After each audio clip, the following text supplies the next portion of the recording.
What is the history of the US embargo on Cuba? Have you ever wondered how a political decision can shape an entire nation's future? The history of the United States embargo on Cuba is a prime example. This embargo began in the early 1960s as a reaction to the Cuban Revolution.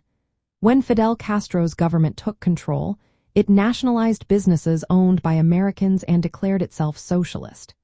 In response, the United States, under President Dwight D. Eisenhower, blocked most trade with Cuba in 1960. They also froze Cuban assets and cut diplomatic ties. Things escalated in 1960 to when President John F. Kennedy imposed a full economic embargo. This action prohibited nearly all trade and travel between the two countries. The goal was to isolate Cuba economically and politically. The United States aimed to pressure Cuba into abandoning its socialist policies and removing the Castro leadership. Over the years, the embargo became stricter.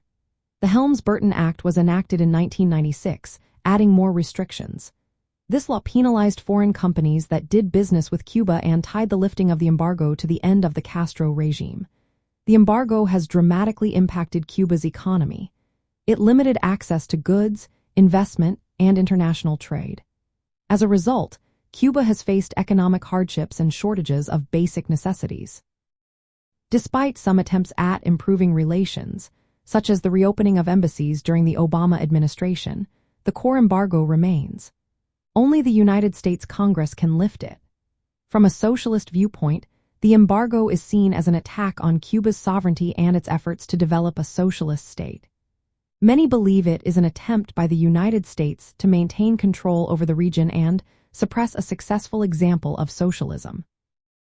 The embargo has forced Cuba to seek alternative economic strategies and form new alliances. However, it also represents a major obstacle to the country's growth and social progress. The history of the United States embargo on Cuba is a complex tale of political conflict and ideological battles.